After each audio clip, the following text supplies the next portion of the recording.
I've given myself probably the most audacious spark that anybody could try to light in this kind of a room. I want to teach you how to lead a nation.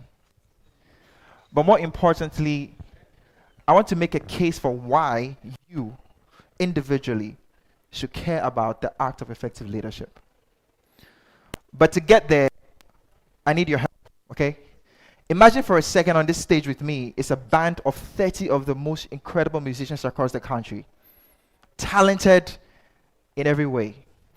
And their role is to give you a show tonight of the best local music you've ever heard.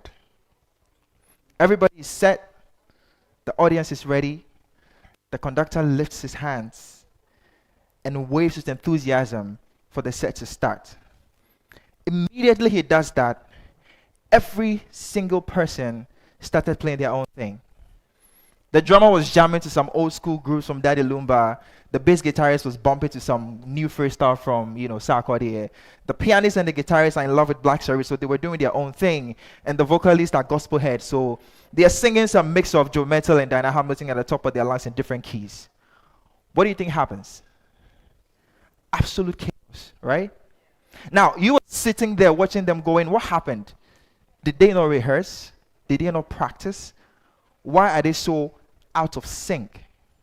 Now, I wish this was the issue with some hypothetical fictional band, but I'm sad to say this is what I see consistently in my role as a consultant working with different leaders and entrepreneurs across the country and the continent.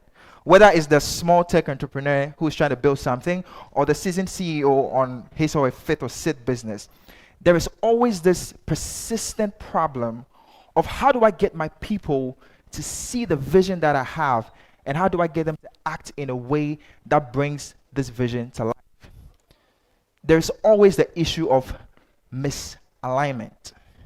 And you've seen it, like it's happening in your student groups, in your church, in your school clubs, in your companies, in our government institutions.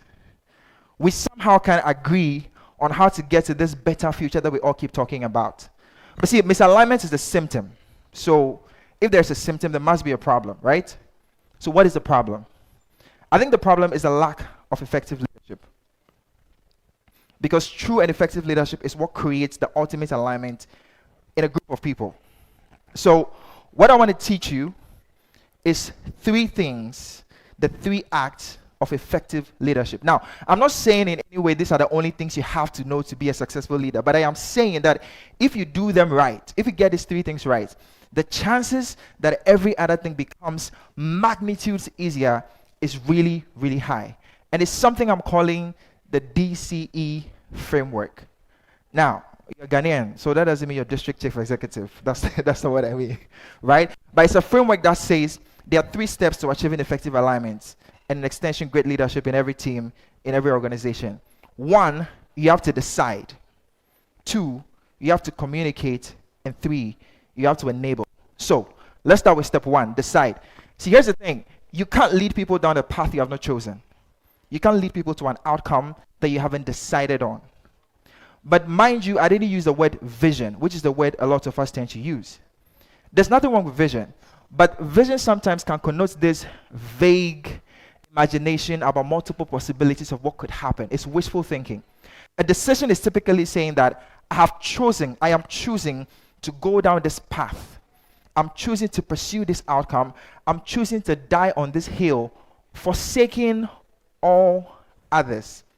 That part is the scary part. That's the part that scares a lot of leaders. Because if you're going to leave everything else behind and focus on one specific thing, what if you're wrong? What if the choice you're making is the wrong choice? What if the right answer that you're looking for is somehow in all the other things that you've let go? And this fear causes a lot of leaders to not take a stand about what it is they're trying to create. So every time somebody comes to them and asks them a question, they give them a slightly different variation of what they're trying to do. So you end up having a team of people that are utterly confused because you've told everybody a slightly different version of where you're trying to go. Now, I have bad news and I have good news. The bad news is no matter what you choose, at some point, you will fail. It's a part of the game. But the good news is, if you start with clarity, it's easier for you to learn and adapt because you have a clean starting point. So the clarity in the outcome that you're trying to create is non-negotiable if you want to start building things that can create impact in the world. But obviously, you are not going to solve all the world's problems by yourself, right? You need a team. Okay, so what happens when you have a team? Now you need to do what I call Act 2, communicate. But here's the thing. By communicate, I don't mean tell people what to do.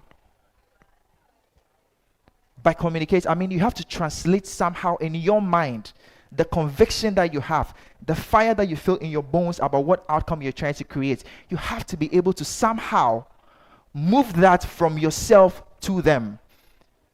They have to catch a bit of the fire that you have about the thing that you're trying to create. And that happens through saying the thing that you want to do clearly, saying it simply, and saying it over and over and over and over and over again. See, most leaders, most people that want to lead, they get tired too quickly of saying the same things.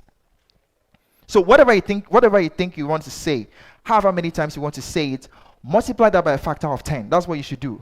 Because communication is not about what you say, it's about what people hear and remember. Because that's the only way they can then begin to act. And the process of doing that is by saying the thing, checking to make sure they understand it, going back and forth in so many different cycles until you're all singing from the exact same song sheet. And the test of true communication is if your team can have the same language about what it is that you're trying to build. But if you can't get people to see the thing that you're trying to build and feel the same passion that you feel, you haven't successfully communicated. Thing number 3, enable. Now, most leaders will pat themselves on the back because they're great communicators, right? They've moved people to action. Like the whole room is raw. Yeah, let's get this. Let's build the next thing. But if you don't enable the people in your teams, in your organizations, in your institutions, in your clubs, to be able to act in service of the mission you're giving them, you haven't achieved true alignment yet. That is the difference between the greatest leaders and just good leaders. The greatest leaders understand that their primary purpose is to serve their people as their people serve the mission. Most leaders have it backwards. They think the team is there to serve them. No. Have you given your team the access they need? The tools, the information, the resources? Have you created an environment that makes them confident to take a risk and know that they won't get punished, but they will get rewarded for it? See, the act of enablement is where the greatest leaders succeed. And if you're a Christian, you may have heard about this idea of the servant leader. That is the concept. You have to serve your people as they serve the mission. So now, let's do a case study of 2 leaders in history that we can all relate with. So let's roll back that slide because I think you're ahead of me. So let's do a case study of 2 leaders that, everybody knows in this room. And let's check how they did on that framework and let's check their impact. Right? Leader number 1 is Dr. Kwame Nkrumah. Who knows Kwame Nkrumah in this room? If you don't, you should exit the building, please. The second leader is Jesus Christ, right? If you're a Christian, you're very aware of that personality. Now, if you're looking at that and you go like, this is not a fair comparison, you're right, it's not. Because see, the greatest leaders are not just linearly better, they are magnitudes of scores better than just good leaders in impact and in effect. So, how did these 2 people do on the DCE framework? Dr. Kwame Nkrumah decided clearly what he wanted to see. He wanted to see a free, united Africa. That was his mission. There was no two ways about that. How did he do on the communication? Killed it. He has speeches that are still being spoken about today. He ignited such a fire in the bones of every single Ghanaian and African that they wanted to bring his passion to life. Now, how did he do on the enable bit? See, that's where it starts to get tricky. Because for Kwame Nkrumah to achieve his mission, he had to go with an idea of centralization. And in that process, the people around him started to feel like he was no longer serving them, but he was there to serve his personal interest. And that made them prone to influence from the outside, which ultimately led to his takeover, according to the history.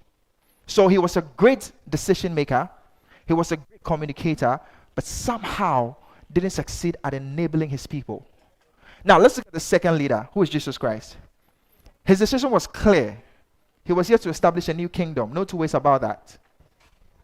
Right? His communication, top tier. Stories, parables, moved people. In terms of how he enabled people, see, that is where he did the most incredible thing. Because he created a set of successors who were so empowered by him that even years after he's left, that movement has continually grown over time, compared to Kwame Nkrumah movement, which is somewhat still there, but not as viable and as vibrant. That act of enablement is where the greatest leaders are made. But if you know the story and you're following me, you would ask yourself one question. But they both got betrayed. Didn't they? Kwame Nkrumah got betrayed. Jesus got betrayed. Okay, so if they go about betrayed, how come one person's movement is still going and the other doesn't have such a great movement? Because see, enabling people beyond yourself creates what we call redundancies. So when there is a shock to the thing you're trying to build, you still have enough people that can keep it going. So the betrayal tells you that no matter what you do, no matter how well you try, you will have some failure. But it's not about what comes to hit you. It's about what systems you've built that allows people to carry your mission forward. So here's the multi-million CD question. Why should you care about any of the things I just said?